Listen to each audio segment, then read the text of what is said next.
New Harrison ಶಾಲೆಯ ಸಂಸ್ಥಾಪಕ ಅಧ್ಯಕ್ಷ ಡಾಕ್ಟರ್ ಜಿವಿ ಮಂಜುನಾಥ್ ಮಾತನಾಡಿ, ಅಂತಾರಾಷ್ಟ್ರೀಯ ಯೋಗ ದಿನದ ಅಂಗವಾಗಿ ಶಾಲೆಯಲ್ಲಿ ಮಕ್ಕಳಿಗೆ ಯೋಗಾಭ್ಯಾಸ ಮಾಡಿಸುತ್ತಿರುವ ರಾಮಕೃಷ್ಣ ಮಿಷನ್ ಮುಖ್ಯಸ್ಥೆ ಡಾಕ್ಟರ್ ಲಲಿತಾ ಅವರಿಗೆ ಅಭಿನಂದನೆ ಹೇಳಿದ ಅವರು, ದೈನಂದಿನ ಜೀವನದಲ್ಲಿ ಯೋಗದ ಪ್ರಯೋಜನಗಳ ಬಗ್ಗೆ ವಿಶ್ವದಾದ್ಯಂತ ಜಾಗೃತಿ ಮೂಡಿಸಲು ಪ್ರತಿ ವರ್ಷ ಜೂನ್ 21ರಂದು ಅಂತಾರಾಷ್ಟ್ರೀಯ ಯೋಗ ದಿನ ಆಚರಿಸಲಾಗುತ್ತದೆ ಎಂದರು.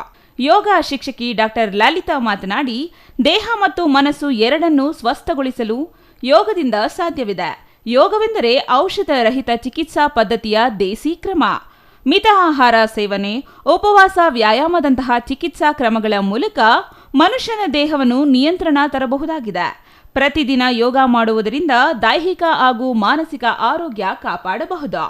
ಜೊತೆಗೆ ಸರಳ ಯೋಗಗಳು ನಮ್ಮ ಮನಸ್ಸನ್ನು ಉಲ್ಲಾಸವಾಗಿಡುತ್ತದೆ ಎಂದರು. ಅನಾದಿ ಕಾಲದಿಂದಲೂ ಯೋಗ ಆಚರಣೆಯಲ್ಲಿದ್ದು ಕಾಲಾನುಕ್ರಮದಲ್ಲಿ ಅದು ಮರೆತು ಹೋಗಿತ್ತು.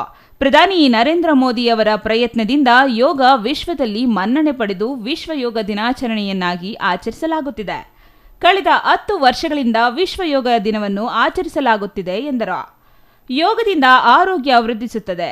ಯೋಗ ಕೇವಲ ಯೋಗ ದಿನಕ್ಕೋಸ್ಕರ ಆಗದೆ ನಿತ್ಯ ಜೀವನ ಪದ್ಧತಿ ಆಗಬೇಕು ಎಂದು ಯೋಗದ ಮಹತ್ವ ಹೇಳಿದರು. ಯೋಗಾಭ್ಯಾಸದಲ್ಲಿ ಶಾಲಾ ಸಂಸ್ಥಾಪಕ ಅಧ್ಯಕ್ಷ ಡಾಕ್ಟರ್ ಜಿವಿ ಮಂಜುನಾಥ್, ಮುಖ್ಯ ಶಿಕ್ಷಕ ಶಿವಣ್ಣ ಸೇರಿದಂತೆ ನ್ಯೂ ಹಾರಿಸನ್ ಶಾಲೆಯ ಎಲ್ಲ ಶಿಕ್ಷಕರು ಮತ್ತು ಸಿಬ್ಬಂದಿಗಳು ಭಾಗವಹಿಸಿದ್ದರು. Praveen, CTV news, Chikkaballapur.